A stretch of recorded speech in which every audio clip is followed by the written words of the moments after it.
Hi friends, welcome to my channel. நம்ம இன்னைக்கு என்ன பார்க்க போறோம்னு பார்த்தீங்கன்னா, வாழைப்பூ வச்சு ஒரு சூப்பரான பொரியல் ரெசிபி தாங்க எப்படி செய்யுதுன்னு பார்க்க போறோம். ரொம்ப ரொம்ப ஈஸியான முறையில் சிம்பிளாகவும் டேஸ்ட்டாகவும் எப்படி செய்யுதுன்னு நம்ம இந்த வீடியோவில் பார்க்கலாம்.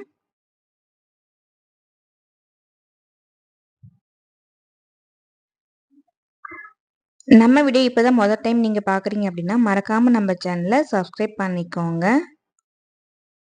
அப்படி பக்கத்தில் இருக்கிற பெல் பட்டனையும் கிளிக் பண்ணிவிட்டு ஆல்ன்ற ஆப்ஷனையும் கிளிக் பண்ணிக்கோங்க. அப்பதான் நான் போடுற வீடியோ உங்களுக்கு உடனே உங்களுக்கு நோட்டிஃபிகேஷனில் வரும். இப்போ வாங்க வீடியோக்குள்ளே போய் வாழைப்பூ பொரியல் எப்படி செய்யுதுன்னு பார்க்கலாம். ஒரு வாழைப்பூவை நல்லா ஃப்ரெஷ்ஷாக இந்த மாதிரி எடுத்துக்கலாங்க.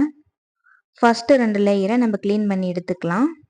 அது எடுத்து எரிஞ்சிட்டு மீதி இருக்கிற லேயர் எல்லாத்தையும் நல்லா நம்ம உள்ளே எப்படி க்ளீன் பண்ணணுமோ அந்த மாதிரி க்ளீன் பண்ணி எடுத்துட்டு மோர் தண்ணியில் நல்லா இந்த மாதிரி ஊற வச்சிடலாங்க. இப்போ தாளிக்கிறதுக்கு வானலில் கொஞ்சமாக எண்ணெய், கடுகு கூட உளுத்தம்பருப்பு, கடலைப்பருப்புலாம் நல்லா பொரிஞ்சதுக்கப்புறமா ஒரு பெரிய வெங்காயம், காரத்துக்கு 2 பச்சை மிளகாய், 2 கொத்து கருவேப்பிலை இது எல்லாத்தையும் சேர்த்துட்டு நல்லா வதக்கி விட்டுறலாம்.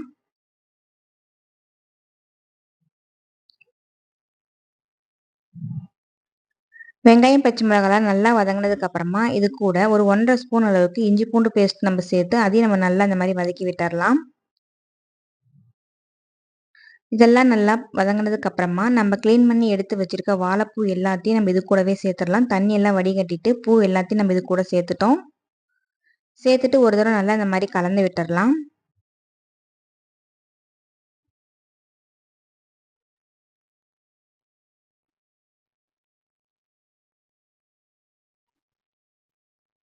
இப்போ இது கூட 1/4 ஸ்பூன் அளவுக்கு மஞ்சள் தூள், கரம் மசாலா தூள் வந்து ஒரு 1½ ஸ்பூன் அளவுக்கு கரம் மசாலா தூள் சேர்த்துக்கோங்க. உங்களுக்கு நான்வெஜ் டேஸ்ட்டில் வேணும் அப்படின்னா நீங்கள் கரம் மசாலா சேர்த்துக்கலாம். அப்படி இல்லைன்னா நீங்கள் குழம்பு மிளகாத்தூள் கூட சேர்த்துக்கலாம். நான் குழம்பு மிளகாத்தூள் பதிலாக கறி மசாலா தூள் அதாவது கரம் மசாலா தூள் சேர்த்துருக்கேன். கரம் மசாலா தூள் இல்லாத பட்சத்தில் கறி மிளகாத்தூள் கூட நீங்கள் சேர்த்துக்கலாம். அது ஒரு 1½ ஸ்பூன் அளவுக்கு சேர்த்துக்கலாம். தேவையான அளவுக்கு உப்பு சேர்த்துக்கலாம். இப்போ இந்த மசாலா எல்லாத்தையும் நல்லா பூவோட நல்லா இப்படி கலந்து விட்டுருங்க.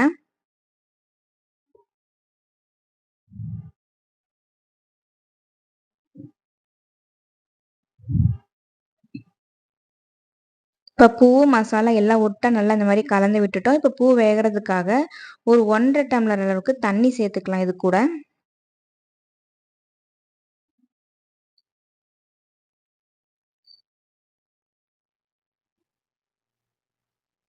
தண்ணி சேர்த்துட்டு தட்டு போட்டு மூடி ஒரு 10 நிமிஷம் விட்டுறலாம். தண்ணி எல்லாம் சுண்டி பூவெல்லாம் நல்லா வெந்து நல்லா ட்ரை ஆகிற வரைக்கும் அப்படியே விட்டுறலாம்.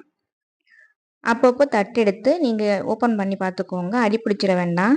இப்போ பாருங்கள் இந்த அளவுக்கு நல்லா சுண்டி வரணும். நம்ம விட்ட தண்ணி எல்லாம் நல்லா சுண்டி பூவெல்லாம் நல்லா வெந்து நல்லா சுண்டி கிடச்சிருச்சு பாருங்கள்.